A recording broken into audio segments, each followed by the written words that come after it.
প্রশ্ন করার আগে প্রশ্ন হজম করার মতো শক্তি গায়ে নিয়ে তারপরে প্রশ্ন করবেন। আপনি মনে করছেন আপনি প্রশ্ন করে আকাশে উঠে গেছেন, ঠিক সেরকম না। আমিও মালয়েশিয়া, মিশর, ইংল্যান্ডের মধ্যে ঘাস কাটি নাই। আপনি যেখান থেকে শুরু করেছেন সেই জিনিসগুলো আমার জানা আছে। তার আগে আপনি দেখেন, তার আগে আরেকটা মানুষ জিজ্ঞেস করছে, সুন্নতে রাসূল সাল্লাল্লাহু আলাইহি ওয়াসাল্লাম যে ইসলামী শরীয়তের মূল ভিত্তি, এটা আমি মানি না। দেখছেন, মানে আপনি কয়টা ফিতনার সম্মুখীন হবেন। এক ব্যক্তি সুন্নতে রাসূল মানে না, উনি তাসাউফ মানে না।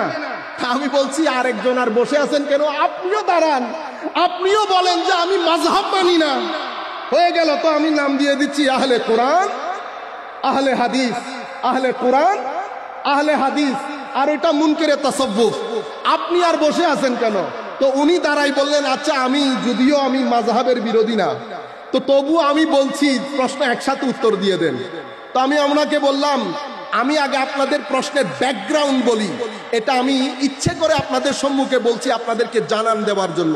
গতকালকেও একজন প্রফেসর সাহেব এক ব্যক্তির নাম উল্লেখ করে বলছেন যে সুন্নতে রাসূল যেটা হাদিস বলেন, এটার কি আসলে কোনো গ্রহণযোগ্যতা আছে? আমি আপনাদেরকে বলছি কি কি প্রশ্নের সম্মুখীন আমরা ডেইলি হচ্ছি এবং সমাজ কোথায় চলে যাচ্ছে।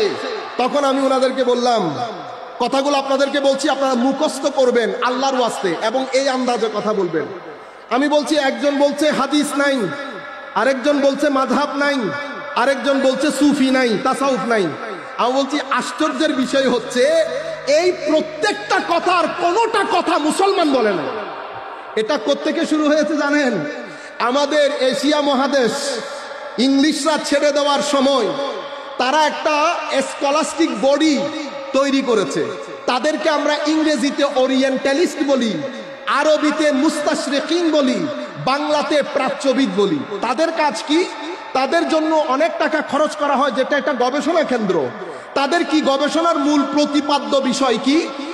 গবেষণার মূল বিষয় হচ্ছে মুসলমানদের কৃষ্টি কালচার, মুসলমানরা কিভাবে চিন্তা করে, মুসলমানদের ঈমানের ভিত্তি, মুসলমানদের সাথে মুসলমানদের নবী, মুসলমানদের সাথে মুসলমানদের ওলি, এটা তাদের মধ্যে কি পরিমাণ স্থান দখল করে, তাদের সাথে সম্পর্ক, সবকিছু মিলিয়ে তাদের গবেষণা।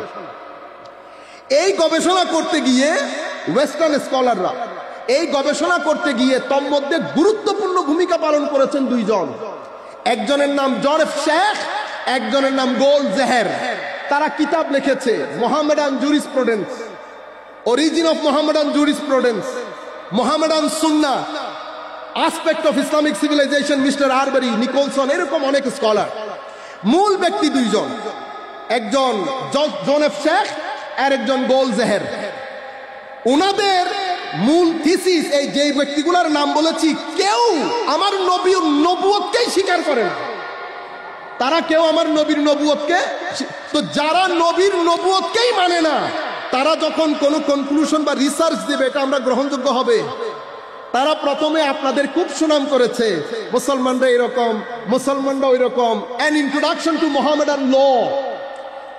এখন আমি আপনাদেরকে মূল থিসিস গুলা বলছি। বলতে বলতে এক নাম্বার কথা, এই মুসলমানরা যেটাকে ফিকহে ইসলামী বলে, এটা আসলে মুসলমানদের না। মুসলমানরা এটা রোমান এবং বিভিন্ন সংস্কৃতি থেকে নিয়ে কোরআন হাদিসের সাথে লিঙ্ক করে মুসলমানদের আইমায়ে কেরাম পরবর্তীতে এটাকে মুসলমানদের ফিকা বলে চালিয়ে দিয়েছে। আর এই কাজের মধ্যে মাস্টার আর্কিটেক্টের নাম হচ্ছে ইমাম শাফিঈ। মাস্টার আর্কিটেক্টকে ইমাম শাফিঈ। সেই হেতু ফিকহে ইসলামী আসলে মুসলমানদের না। এটা তো মুসলমানরা ইট এক জায়গা থেকে, বালি এক জায়গা থেকে, সিমেন্ট এক জায়গা থেকে, মিস্ত্রি আরেক জায়গা থেকে নিয়ে এটা মুসলমানদের বলে চালিয়ে দিয়েছে। এখান থেকে আপনি বর্তমানে যে মাযহাব অস্বীকারী দেখছেন, তাদের মূল জায়গা এবং তাদের বক্তব্যের ধরন, প্রশ্নের ধরন, আপনি যদি গোল জেহের এবং এই জোসেফ শেখের 2-3টা বই পড়েন, আপনি তারা প্রশ্ন করার আগে বুঝতে পারবেন এই প্রশ্নটা কি হবে। বুঝতে পেরেছেন? মূল জায়গা। আচ্ছা, এটা ফিকহ ইসলামী নিয়ে।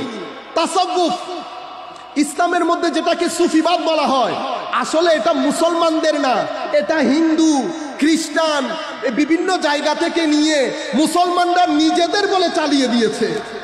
আপনি বুঝতে পেরেছেন? এটা তাসাউফের না, তাসাউফের ব্যাপারে। এর পরবর্তীতে হাদিসের ব্যাপারে দেখেন, একদল অস্বীকার করছে মাযহাব, এখন হাদিস কেমনে অস্বীকার করবে?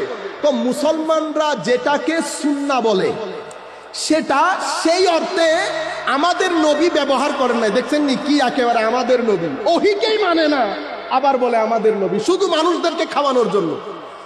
এই সুন্নাহ শব্দটি ব্যবহার হতো কৃষ্টি কালচারের জন্য, সংস্কৃতির জন্য। সেটা পরবর্তীতে সাহাবায়ে কেরামের অনেক পরে গিয়ে এটা কেউ কেউ ব্যবহার করে, কিন্তু মূল সুন্নতের ব্যবহার শুরু করে ইমাম শাফেঈ। এই কারণে ইমাম শাফেঈকে ওনারা নাম দিয়েছেন মাস্টার আর্কিটেক্ট। Master architect. এখন আপনি কি দেখলেন? আমাদের কোনো ফিকা নাই, আমাদের কোনো হাদিস ইসলামের কোনো বিষয় না, এটা ভ্যালিড না, ভ্যালিড অথরিটি না। সুন্নতের রাসূল ইসলামের কোনো ভ্যালিড অথরিটি না।